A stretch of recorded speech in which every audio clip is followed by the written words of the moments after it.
Olá, tudo bem? Quer dizer então que você está com 2.000 anos, você tem 2.000 anos de idade? Não, 2.000 não, né? Porque quando Paulo falou, quando ele pregou, né, para os gentios, foi ali, sei lá, entre o ano, 45, entre o ano 65. Quer dizer, daqui a um tempo ainda, daqui a uns anos, far-se-á 2.000 anos. Aí você pega uma passagem de Paulo, aí você fala, não, tá vendo, tá escrito aqui, ó, aqui está escrito aqui na Bíblia. Eu peguei a Bíblia NVI para ler para você, tá na Bíblia aqui, ó. Ô, gente, pelo amor de Deus, por que você não põe a mão na sua consciência, na sua cabeça e se pergunte, mas Paulo escreveu isso para mim? Eu, Cláudio Mendes, tenho 57 anos. Como que eu posso falar que qualquer passagem de Paulo, porque os escritos de Paulo, que eu acredito é de Romanos a Filemon, Hebreus foi escrito por Apolo. Então dessas 3 epístolas, entre Romanos e Filemon, gente, eu não estava lá, eu tenho 57 anos. Se eu tivesse 1957 anos, tudo bem, né?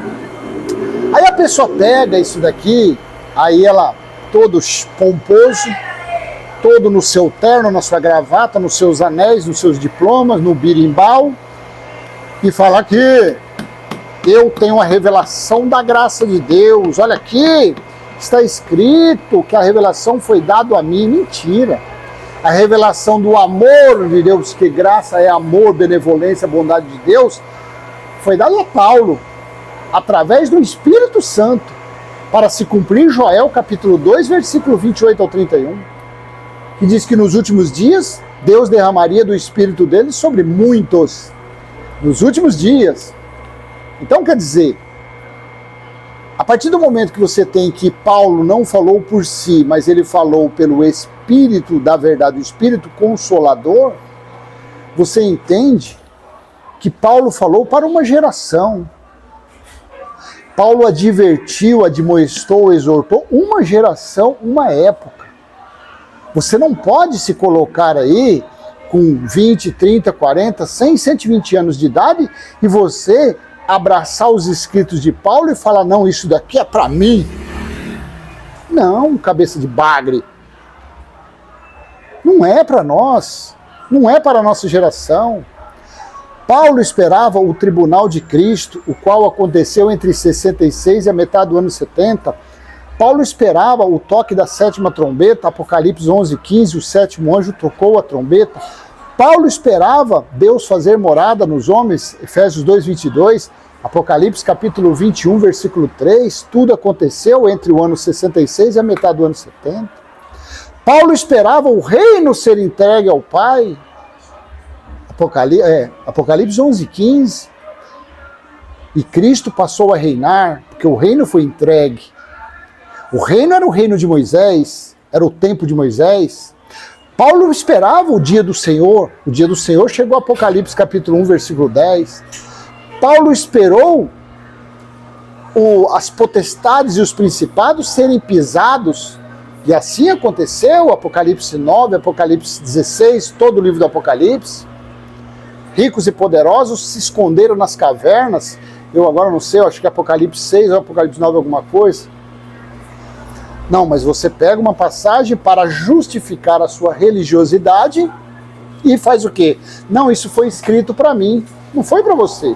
Foi lá há 2.000 anos atrás. Então tudo isso que eu te falei é por quê? Porque eu quero ler para você Gálatas capítulo 1, a partir do versículo 6.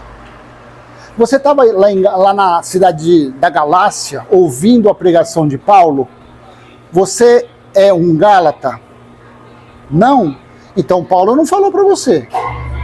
Volto ao início, você tem 2.000 anos? Então Paulo não falou para você.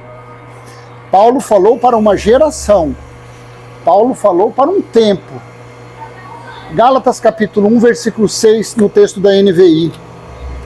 Admiro-me de que vocês estejam abandonando tão rapidamente aquele que os chamou pela graça de Cristo.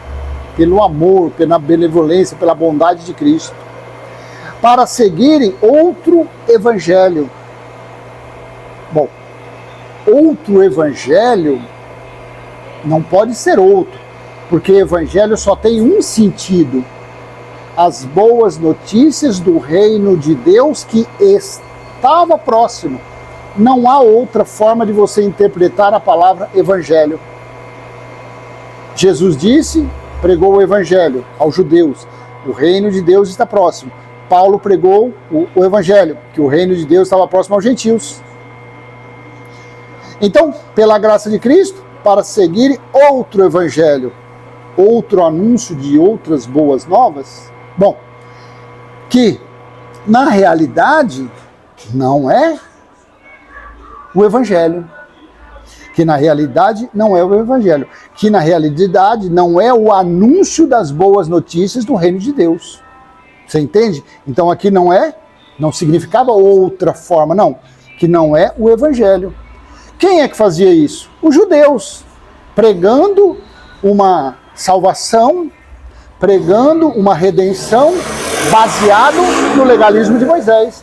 Então se viesse outro anunciando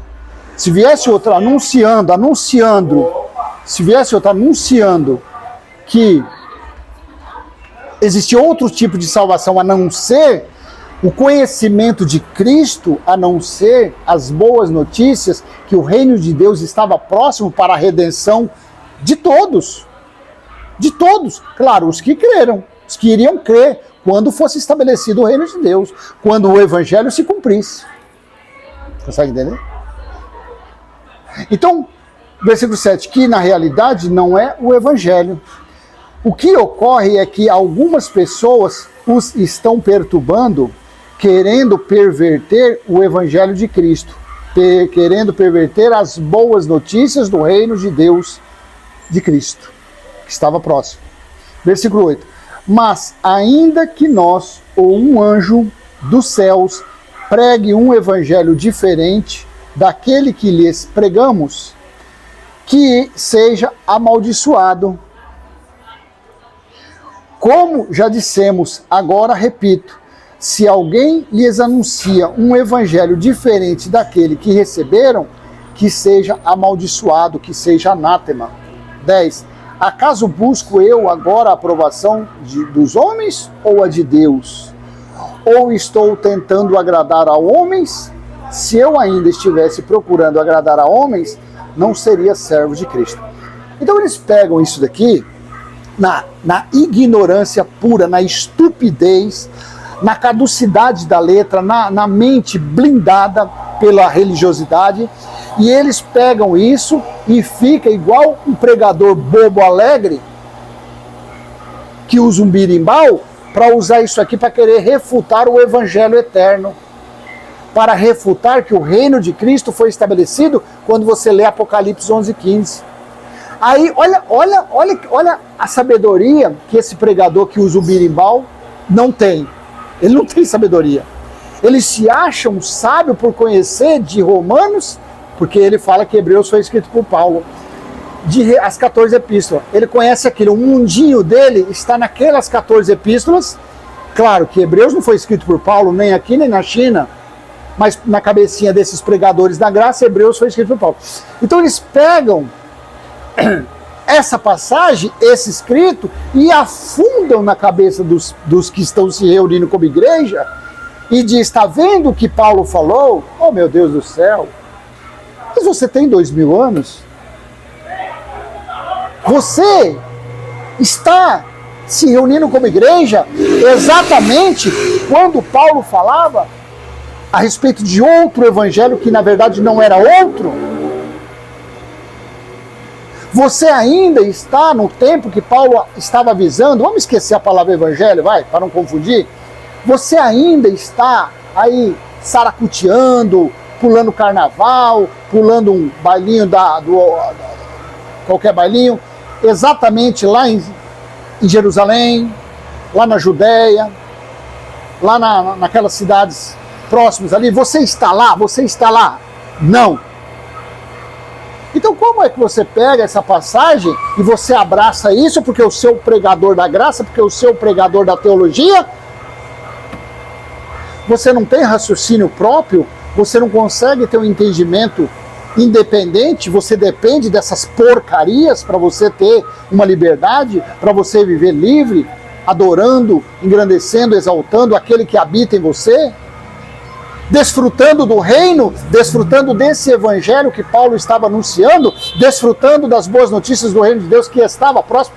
Você não consegue, porque se enquanto você não largar do rabo deles, enquanto você não largar do calcanhar desses mentirosos, desses que se acham o último biscoito, você não vai desfrutar do reino de Cristo que foi estabelecido, cabeça de pinico. Então não há outro reino de Deus. Só existe dois tipos de reino de Deus. O que Jesus pregou para os judeus, que estava próximo, principalmente Marcos 1, 14 e 15, ou o que Paulo pregou aos gentios, que eles estavam sendo preparados para serem morada de Deus no Espírito, que eles iriam reinar em perfeita vitória ainda nesta vida. Vocês reinarão em vida. Então Paulo estava falando que um reino estava próximo. Então só existe dois tipos. O que era para ser, estava sendo anunciado que iria ser estabelecido, e o outro reino é Apocalipse capítulo 11, versículo 15. Deixa eu ver se eu acho nessa Bíblia NVI aqui. Só existe dois evangelhos. Aí você escolhe em qual deles, até abrir, ó, certinho aqui. Aí você escolhe qual dos dois você quer. Você quer naquele que estava para ser consumado, ou você vê aqui, ó. Deixa eu ler um pouquinho aqui, ó. Voltar aqui a Apocalipse 10, versículo 7. Olha aqui, ó. Mas nos dias em que o sétimo anjo estiver para tocar a sua trombeta, vai cumprir-se o mistério de Deus da forma como ele anunciou aos seus servos os profetas. Então aqui estava sendo falado a João que quando a sétima trombeta fosse tocada, iria se cumprir o mistério que os profetas falaram e que os servos falaram. Ué, mas que mistério foi esse? Aí você veja aqui, Apocalipse 11, 15, assim está escrito. O sétimo anjo tocou a trombeta e houve fortes vozes nos céus que diziam: o reino do mundo se tornou de nosso Senhor e do seu Cristo, e ele reinará para todo sempre. Versículo 16. Os 24 anciãos que estavam assentados em seus tronos diante de Deus prostraram-se sobre os seus rostos e adoraram a Deus. 17. Dizendo: graças te damos, Senhor Deus Todo-Poderoso, que és e que eras, porque assumiste o teu grande poder e começastes a reinar. Fechei. Pronto, acabou. Então você escolhe. São dois evangelhos. O que estava sendo anunciado até o ano 66, quando começou o dia do Senhor, Apocalipse 1:10, que foi de 66 a metade do ano 70, ou o evangelho que foi quando tocou a sétima trombeta, foi algo, uma fase da vingança de Deus, da ira de Deus que foi derramada sobre os judeus lá dentro de Jerusalém, que aí ocorreu o fim dos tempos. Que tempos? O fim do reinado de Moisés, o fim dos tempos de Moisés, e começou Cristo a reinar. Todos os reinos passou a ser de Cristo, todos os tempos passou a ser novo. Novo céu e nova terra, Apocalipse 21, versículo 1 ao 6. Novo céu e nova terra, no versículo 5, o Cristo disse: estou fazendo nova todas as coisas. Então você tem duas opções. E claro, se você optar pela primeira opção, você é um idiota, você é um retardado, você é um estúpido, você é um burro. Porque a primeira opção é o evangelho que Jesus pregava, dizendo que o reino estava próximo. Paulo pregava que o evangelho estava próximo. E tem a segunda opção, que é acreditar, viver e desfrutar do reino de Cristo estabelecido, do evangelho cumprido, do evangelho estabelecido. Você tem essas duas opções, ou da burrice ou da sabedoria. O da burrice é você ficar atrasado, é você sendo escravo, é você dando dinheiro, é você idolatrando. E o segundo, que é claro que é o cumprimento de tudo, é desfrutar da paz, do amor, da benevolência, da bondade, da caridade, do amor ao próximo, principalmente. Esse é um fruto que mostra que você está realmente desfrutando, vivendo o reino de Cristo, é você amar o seu próximo. Então você tem essas duas opções. Qual é que você quer? Coloque no comentário qual que você quer. Você quer esse, de Gálatas 1, 6 em diante, ou você prefere o de Apocalipse 11, 15? A escolha é sua, tá bom? Então eu vou deixar essa mensagem com você. Se foi útil, dê aquele joinha, comenta, compartilha. Se você não é inscrito, se inscreva em nosso canal, ative o sininho e vamos em frente. Vivendo, desfrutando, reinando em perfeita vitória no Evangelho eterno, no reino de Cristo estabelecido eternamente. Apocalipse 11, 15, que foi o cumprimento de Daniel, capítulo 7, versículo 14. Leia versículo 9, 10, 13, 14, que você vai entender o que é Evangelho eterno, o que é o reino de Cristo estabelecido e que está em cada um de nós. Basta nós termos o conhecimento, basta nós começarmos a colocar em prática, a confessar a fé, que você vai ver frutos desse evangelho na sua vida e na vida do seu próximo, tá bom? Até mais, tchau, tchau.